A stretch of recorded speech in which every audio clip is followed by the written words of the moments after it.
Wolf of Wall Street #explained. Wolf of Wall Street #explained.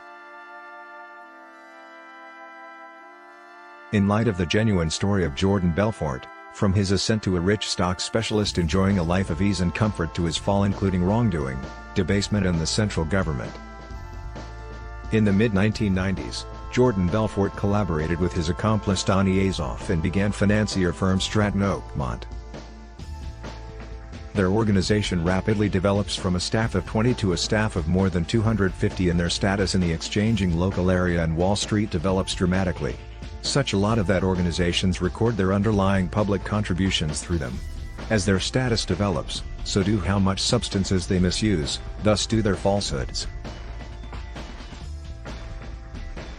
They draw consideration like no other, tossing extravagant gatherings for their staff when they hit it big on high exchanges. That at last prompts Belfort included on the front of Forbes magazine, being classified the Wolf of Wall Street. With the FBI onto Belfort's exchanging plans, he devises better approaches to cover his tracks and watch his fortune develop. Belfort eventually thinks of a plan to stash their money in an European bank. Yet, with the FBI keeping a close eye on him, how long can Belfort and Azoff keep up with their intricate riches and lavish ways of life? The film opens with a TV commercial for Stratton Oakmont Incorporated and examines the idea of Wall Street dealers, depicting them as bulls or lions. A lion strolls through one of the floors of the organization.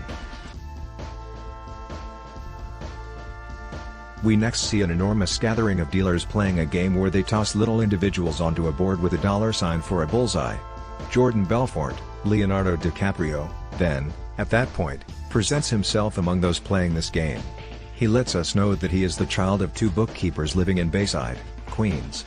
Since he began dealing with Wall Street, Jordan has partaken in an existence of vast medications and endless whores fitting his personal preference. He is seen blowing cocaine into a prostitute's butt, and afterward flying a helicopter while bounced up on Quaaludes. We likewise see him driving his Ferrari and getting a penis massage from a lady uncovered to be his significant other Naomi LaPaglia, Margot Robbie. As indicated by Jordan, he does what's needed medications to quiet most of New York's populace. The one medication he adores the most, notwithstanding, is the one that can cause man to overcome the world, cash.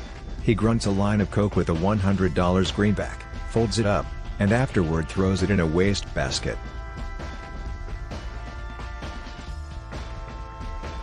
At the point when he was 22 years of age, Jordan started dealing with Wall Street while wedded to a lady named Teresa Petrillo, Kristen Milioti /.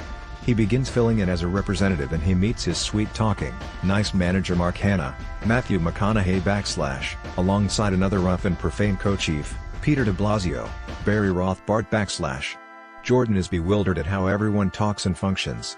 He eats with Mark, who is doing a cadence serenade while beating his chest. Mark orders an adequate number of martinis for them to pass the fuck out. He asks Jordan how frequently he jolts off. Jordan says regarding 3 or 4 times each week. Mark says those are new kid on the block numbers and that he does it something like 2 times every day. He begins chattering to Jordan about how no one knows whether the stocks will go up, down, sideways, or whatever, and that it's every one of the Fugazi. Imprint's essential justification for going into stocks was basically only for whores and blow.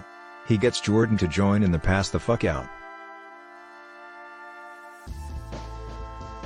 Jordan begins his most memorable day with his agent's permit on what is October 19, 1987, otherwise known as Black Monday. The stocks all over the planet fall, and Jordan loses his employment. At home, Teresa recommends they pawn her wedding band as he glances through the positions segment in the paper. He runs over one spot in Long Island, financial backer center situated in a little scaled-down retail plaza. Jordan makes an appearance to Investor Center in a suit.